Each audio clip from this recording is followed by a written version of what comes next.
dobrodošli u moju malu književnu radionicu. Prva knjiga koju ću vam danas predstaviti je Pi Sokrate država časti. Objavljena je 98. godine, dakle u prošlom veku, u ediciji prva knjiga Matice Srpske. I ovo je knjiga aforizama, ne verujem da je možete danas negde naći, osim na Limundu i Kupindu, ali tu je. Nemojte je smetnuti suma ako je nađete negde. Onda je usledila knjiga koja je zapravo teatrološka studija o zabrani predstave kad su cvetale tikve, kako je Tito razbio tikve. Ona je objavljena u Narodnoj knjizi 2004. godine i to je priča o zabrani istoimene predstave koja je nastala po čuvenom romanu Dragoslava Mihajlovića. Dakle, 69. godine je bila ta zabrana. Tu knjigu već možete ponegde naći, a takođe, pogodite šta, ima je na Limundu i Kupindu. E sad, ono što je usledilo posle su knjige koje su šarolike po sadržaju, po žanru. Jedna od njih je Bliskost, moja knjiga drama, koja je izašla u Zrenjaninu 2000, izvinjam se, nije u Zrenjaninu, nego u Zaječaru. Dakle, knjiga Bliskost koja je izašla u Zaječaru 2006.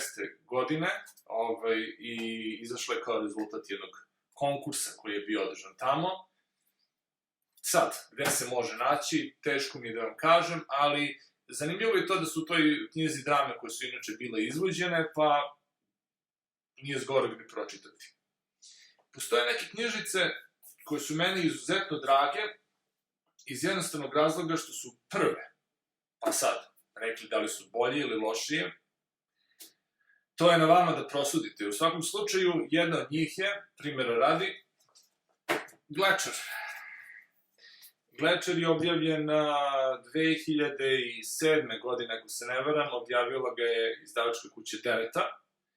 I to je jedna potpuno zanimljiva cyber priča o ljudima koji su izgubljeni u virtualnom svetu. To je inače moj prvi roman.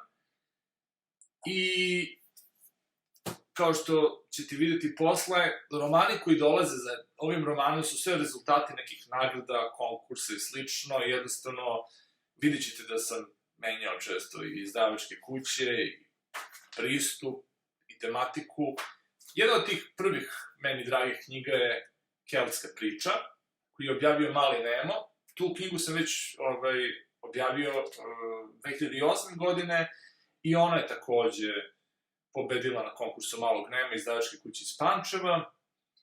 Ovu knjigu možete naći koji je kude već, zato što je to već ovaj vek, 2008. godina, i zapravo je priča koja ima dodirnih tačaka sa Neilom Gaimanom. Naime, kod mene se pojavljaju božanstva iz keltske i nordijske mitologije u ovoj knjizi, kao obični ljudi.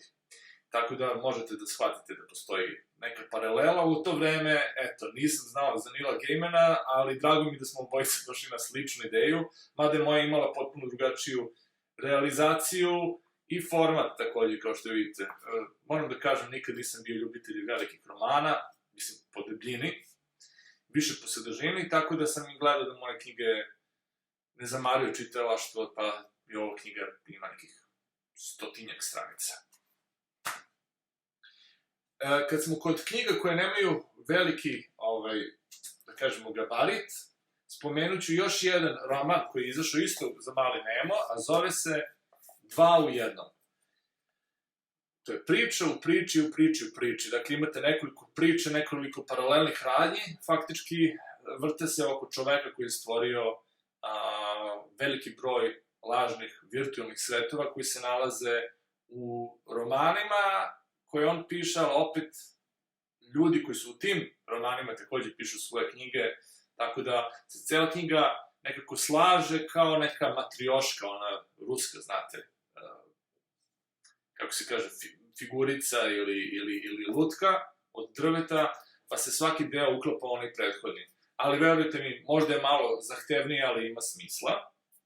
Dakle, Dva u jednom, Mali Nemo, to se još može ponegde, ja mislim, i kupiti, a ako ne, Kupindo ili Mundo su majka. Sad ispada da ih reklamiram, ali stvarno knjige koje su objavljene pre više od 10 godina, uglavnom se mogu naći tamo. Razbijeno slovensko gledalo.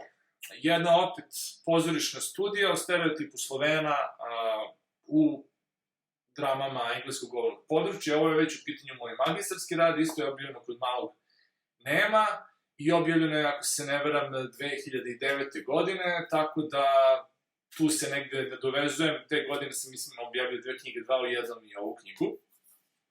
A u tom nekom periodu se pojavila i ova knjiga, koja je već ređa i koja se vjerojatno može naći samo na netu, a to je Posle utopije. To su neke moje drame koje sam izabrao i koje sam smatrao da su najbolje do negde godine 2010.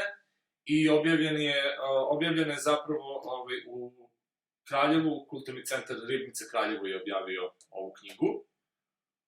Ja sam jako zadovoljan ovih drama, čitava serija ovih knjiga koje su pripadale ovoj ediciji se posle pojavila i to su sve moje koleginice i kolege sa dramaturgije objavljivali i objavljivale svoje drame. Tako da sa te strane u dobrom sam društvu.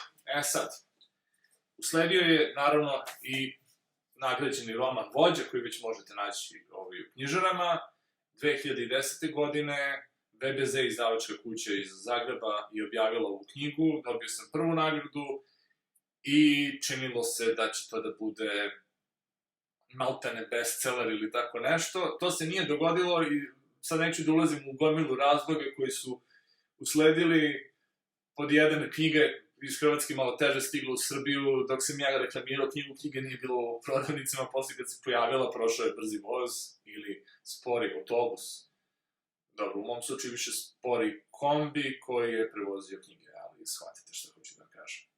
U svom slučaju Vođa, jako potresna knjiga koja je bazirana na doživljajima izmišljenog oficira srpske kraljevske vojske koji učestvuje u Balkanskim ratovima i Prvom svetskom ratu i recimo da nije baš najbolji čovjek na planeti Zemlji. Pogledajte, možete naći Vođa, BBZ, 2010. godina. U međuvremenu, ja, da ne bih zapostavio ono čime se inače bavim, objavljivao sam i neke knjige satire.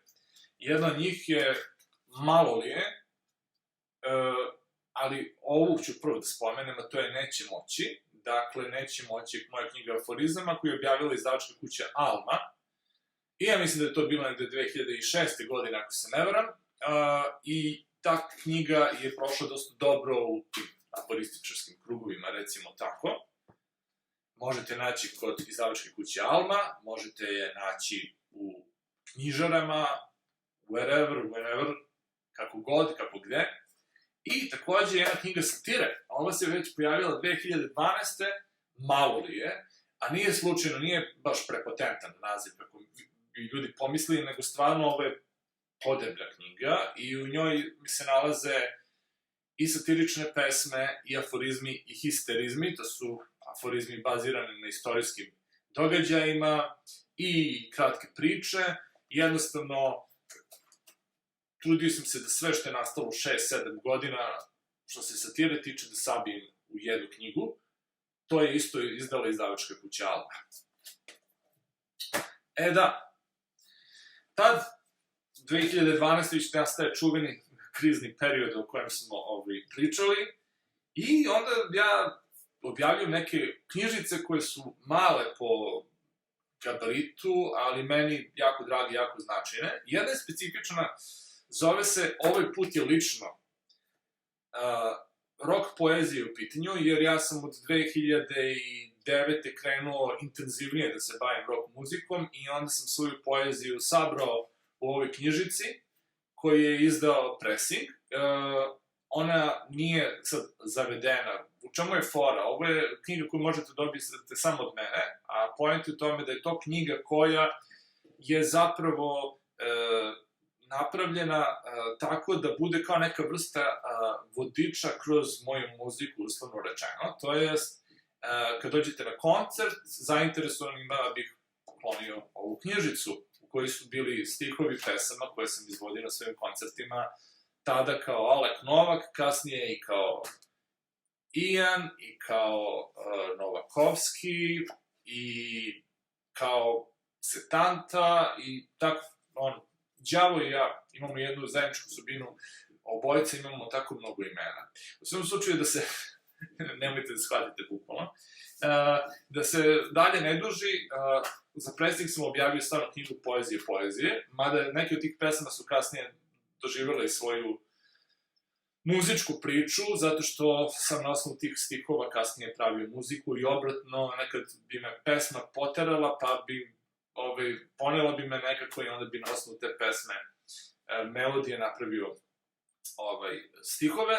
Ova je knjiga koja se zove Gitarista na Titaniku i objavio sam je 2013. godine za presnik.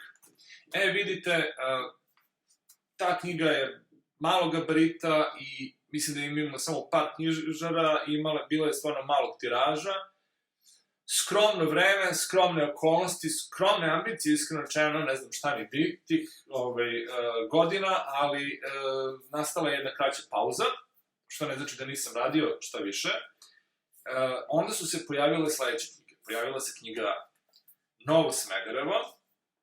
Novo Smederevo je već deo onoga što ja nazivam svojom zlatom serijom. To je samo moj lični naziv, ne znači da treba da predimenzioniram stvari, ali priča je zanimljiva zato što je smeštena u 2035. godinu, kad Srbijom vlada neko ko je, uslovno rečeno, dvojnik Đurđa Brankovića, zove se Đorđe Banković, i Srbija je postala srednjevekovna država. Dakle, mi smo krenuli unazad, drugi su krenuli napred i Srbija je postala srednjevekovna država.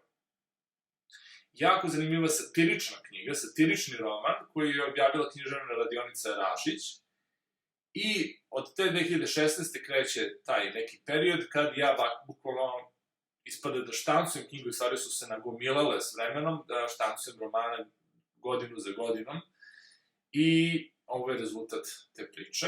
Naravno, može se kupiti, možete kupiti u Delfima i u drugim knjižarama, i naravno, u Nemundu kupim. Nakon toga dolazi jedan roman koji se zove Gloriosa. Bio sam inspirisan životom Boška Petrovića, našeg jedinog vazduhoplovnog asa, koji je dao život braneći Špansku republiku 1937. u Španskom građanskom ratu. I zapisana je kao, to je napravljena je kao jednostavno sklapanje jednog portreta, kao neka vrsta mozaika. Svi koji su upoznavali glavnog junaka, koji je bio u republikanskoj avijaciji koja se zvala Gloriosa ili Slavna, imaju neku verziju njegovog života, ili dele njegovog života, dakle, u trenutku kad su na istom mestu disali isti vazduh, i od tih više svedočenja se sklapa jedna jedinstvena priča. Ukratko, to je to. Sad, ova knjiga je već takođe u prodaji, književna radionica Rašić 2017. godine se pojavila, i ja nisam časio časa, nego sam već sledeće godine objavio još jedan roman, koji je dosta specifičan, ima u sebi elemente fantastike, putovanja kroz vreme, kroz svetove, i ima jako čudan naziv, Unworlded, što na velškom znači besmrtnost. Čovek koji, menjajući egzistencije, menjajući zemlje, menjajući podneblja, menjajući jezike, dolazi do neke svoje suštine, uslovno rečeno. Ako bih nekako kratko mogu da vam prepričam ovaj roman, koji je meni inače izuzetno drag i paradoksalno uglavnom manje praćen od kritike nego prethodni romani, ali eto, svaki autor ima neko svoje grešno zadovoljstvo. Moje grešno zadovoljstvo je Unworlded. Kupite ga, nećete se pokajati, ili pozajmite od prijatelja, ili kako god. Visi u Delfima kao i sve knjige iz književne radionice Rašić.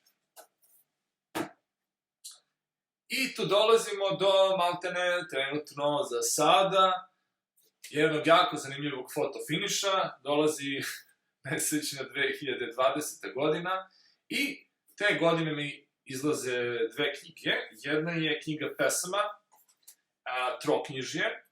Sa Markom Bačanovićem i Patrikom Vajsom sam objavio ovu knjigu. Dakle, ja sam jedan od 3 autora sa svojim pesmama koje su objedinjene pod naslovom Sve buduće revolucije, što je asocijacija na All Tomorrow's Parties, čujenu pesmu od Velvet Undergrounda. Nema veze sa Velvet Undergroundom, do duše. Ima samo naslov. I te pesme su prilično angažovane, savremene i imaju taj rock and roll izraz, baš je to čudno, s obzirom čime se sve bavim. U samom slučaju, Nezavisno udruženje pisaca Srbije je objavilo ovu knjigu i onda sam ja pomislio, hajde, bilo bi lepo da nastavimo radnju i da na neki način to krunišemo, recimo, do kraja godine jednim romanom. I posvećilo mi se. Rezultat je ova knjiga, Rada Bajin, pod naslov je Ne zaslužujete me, bednici nezahvalni. Zašto? Zato što je ovaj čovek ovde, zapravo, na karikaturi, niko drugi nego Rada Pašić, sin ovog drugog čoveka, Nikole Pašića.